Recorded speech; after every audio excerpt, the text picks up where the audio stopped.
Baik, Assalamualaikum warahmatullahi wabarakatuh. Kita masuk ke pertemuan ketujuh, pelaporan keuangan dan perubahan harga. Pengertian perubahan harga. Untuk memahami perubahan harga, kita harus membedakan pergerakan harga umum dan pergerakan harga khusus. Pergerakan harga umum biasanya timbul ketika harga semua barang dan jasa dalam perekonomian berubah. Daya beli unit moneter pun lemah. Kenaikan harga secara umum disebut inflasi, sementara penurunan harga disebut deflasi. Ketika kita punya uang bernilai nominal 100.000 pada tahun 2010 dan kita punya uang senilai 100.000 juga pada tahun 2021, secara nominal nilainya tidak berubah. Namun ketika kita tukarkan terhadap benda, nah dia akan mengalami perubahan. Nah, semakin lama semakin kecil nilai uang tersebut. Itu logikanya yang disebut dengan inflasi. Apakah inflasi ini terjadi di setiap negara? Ya, inflasi terjadi di setiap negara. Cuman ada inflasi yang terjadi di negara, ada yang rendah dan ada yang tinggi dan ada yang sedang. Di negara-negara maju dengan eh, nilai uang yang tinggi, dengan mata uang yang tinggi seperti dolar Amerika, seperti euro, dan seperti pound sterling, nah, itu inflasinya tidak terlalu tinggi, gitu. Berbeda dengan negara kita, inflasinya sedang. Nah, mungkin kalau kalian baca berita bahwa ada negara-negara seperti Venezuela, negara di Afrika sana, negara yang ekonominya belum maju, itu bahkan nilai inflasinya itu sangat tinggi sekali. Ya, bahkan ada beberapa artikel saya baca, beberapa berita itu bahkan misalnya ada uangnya sekitar 100 juta itu bahkan hanya bisa membeli 3 butir telur gitu. Ya, karena saking tidak berharganya nilai mata uang. Kalau mata uang rupiah sendiri itu juga lebih lemah jika dibandingkan dengan mata uang negara-negara di ASEAN. Kita kalah dengan Malaysia, kita kalah dengan Thailand, apalagi dengan Brunei, apalagi dengan Singapura, ya. Kita hanya menang dari Vietnam. Nah, setahu saya Vietnam. Ya, next. Perubahan harga. Perubahan harga khusus timbul ketika harga barang atau jasa tertentu berubah seiring naik turunnya permintaan dan penawaran. Perubahan harga khusus timbul ketika harga atau jasa tertentu berubah seiring naik turunnya permintaan dan penawaran. Ya, ya. Ada barang ini yang ketika permintaan naik maka harganya juga naik. Ya. Contoh sederhananya apa? Ya, contoh sederhananya kemarin masker aja lah. Nah, masker. Masker itu bisa dijual waktu awal-awal COVID itu bisa sampai 20.000 lebih ke atas. Karena permintaannya naik. Nah, ketika barang sudah tersedia, ketika penawaran sudah tinggi, maka harganya turun. Nah, jadi kemarin tuh maskernya sempat langka, maka harganya naik. Tapi ternyata sekarang sudah harganya kembali normal. Apalagi contohnya laptop, ya, itu termasuk perubahan harga khusus. Laptop itu sekarang karena kita sudah belajarnya daring, karena banyak yang kuliah dari rumah, ya. Nah, itu harga laptop itu cenderung naik sekarang. Nah, itu yang disebut dengan perubahan harga khusus. Ketika harga atau barang jasa naik karena naiknya permintaan, ya. Kalau permintaan naik, maka harga naik. Kalau penawaran tinggi, maka harga akan menjadi turun. Ya.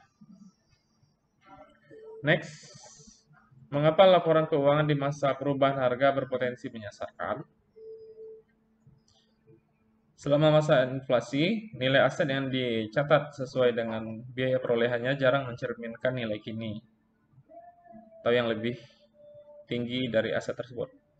Nilai aset yang dikecilkan mengakibatkan dikecilkannya pengeluaran dan dibesarkannya laba. Ya, misalnya kita beli peralatan tanggal 1 Januari 2021, kita buat laporan di tahun 2021, 31 Desember, ternyata inflasinya itu bisa lebih dari 10% per tahun. Ya, pendapatannya misalnya naik juga gitu. Nah, nilai aset yang dicatat sesuai dengan biaya perolehan jarang mencerminkan nilai yang kini. Ya, nilai aset yang dikecilkan mengakibatkan dikecilkannya pengeluaran dan dibesarkannya laba. Nah, ketika labanya besar, nilai nominalnya kan kelihatan besar, cuman karena negaranya ini negara yang inflasinya cukup tinggi, kalau ditukarkan dengan nominal segitu, kalau ditukarkan dengan benda atau uang, dengan benda, nah itu nilainya kecil, ya.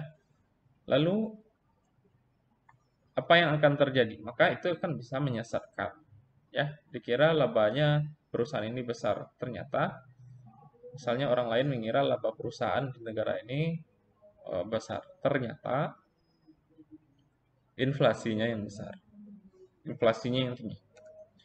Next, jenis-jenis penyesuaian inflasi. Setiap perubahan harga memiliki pengaruh yang berlainan terhadap pengukuran posisi keuangan dan kinerja operasional dari suatu perusahaan, dan diterangkan menurut tujuan yang berlainan pula. Selanjutnya, memperhitungkan pengaruh perubahan tingkat harga umum terhadap laporan keuangan disebut dengan model historical cost, constant purchasing power, daya beli tetap atau daya beli tetap biaya historis, dan akuntansi perubahan harga khusus disebut dengan modal current cost, biaya kini. Gitu. Nah, contoh, kita beli mesin harganya 100 juta tahun 2018, ya. Kita beli tanah. Kita beli tanah harganya 2018 seharga 500 juta, ya. Nah, kemudian tahun 2000 inflasi cukup tinggi, kemudian tahun 2021 dia kan tidak mengalami penyusutan, ya. Kalau kita tulis juga sebesar 500 juta, ya, kita tulis juga sebesar 500 juta, itu menjadi tidak ada harganya. Nah, itu menjadi nilainya menjadi berkurang, ya. Maka harus disesuaikan dengan current cost, biaya kininya berapa. Itu yang namanya current cost. Next, dampak laba yang besar di masa perubahan harga. Kenaikan pajak yang sebanding, ya. Jadi di negara-negara yang inflasinya tinggi, kelihatan misalnya labanya cukup besar. Nah, ketika labanya ini cukup besar, kalau laba besar, tentu pajaknya juga besar. Karena pajak penghasilan untuk perusahaan itu dihitung dari laba operasi, ya. Dia kan earning before interest and tax, perhitungannya. Laba sebelum beban bunga dan pajak dikurang dengan beban bunga. Nah, ya. Jadi earning before tax kemudian dikurang dengan pajak baru dapat laba setelah pajak atau earning after tax. Kemudian permintaan dividen yang lebih banyak dari pemegang saham. Nah, wah labanya besar nih. Ternyata dia minta karena ada RUPS-nya diminta dividennya lebih besar. Gitu. Ternyata yang terjadi sebenarnya laba nilai nominalnya aja yang bertambah besar. Cuman ketika dibandingkan dengan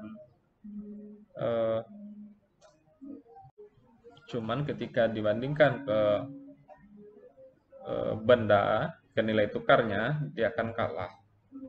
Ya, tuntutan kenaikan gaji karyawan. Nah, nanti kalau kenaikan labanya besar, karyawannya minta gaji yang lebih tinggi gitu. Padahal sebenarnya itu adalah karena pengaruh inflasi.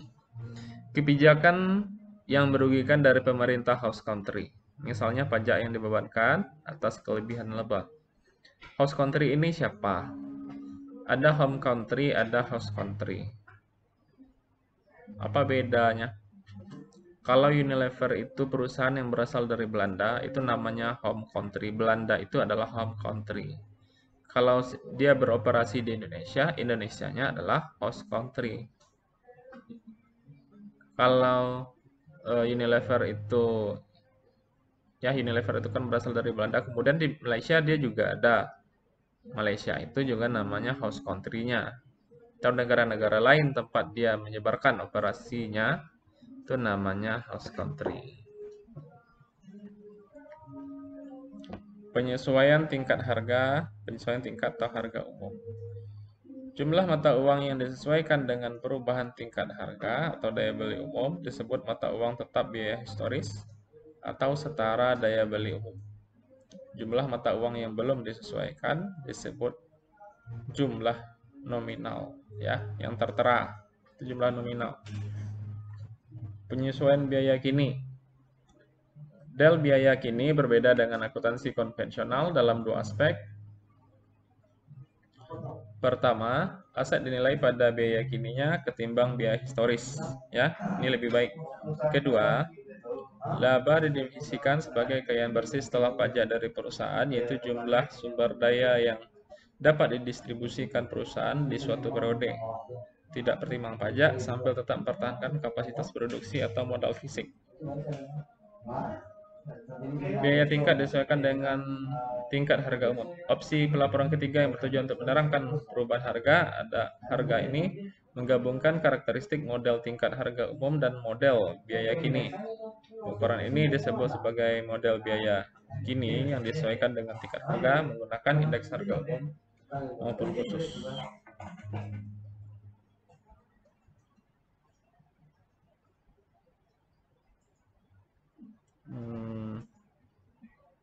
Nah, gini, saya masuk ke sini. Prosedur penyesuaian tingkat harga. Nah, apa yang harus dilakukan oleh perusahaan yang beroperasi pada negara yang tingkat inflasinya tinggi? 1. Harus menyajikan ulang seluruh laporan keuangan anak perusahaan, baik domestik maupun asing, dan induk perusahaan guna mencerminkan perubahan harga khusus. Contohnya biaya lancar, ya. Jadi disajikan lagi laporan keuangannya, ya. Mentranslasikan. Jadi setelah disajikan lagi, ditranslasikan seluruh laporan keuangan anak perusahaan dalam setara mata uang domestik melalui suatu konstan. Contohnya kurs valuta asing di tahun berjalan. Jadi dipilih kursnya kurs tanggal berapa, ya. Yang ketiga, menggunakan indeks harga khusus yang relevan dengan apa yang dikonsumsi perusahaan dalam perhitungan laba atau rugi moneter. Perspektif perusahaan induk mensyaratkan indeks harga domestik, sedangkan perspektif perusahaan lokal mensyaratkan indeks harga lokal. Menggunakan indeks harga khusus yang relevan dengan apa yang dikonsumsi perusahaan dalam perhitungan laba atau rugi moneter.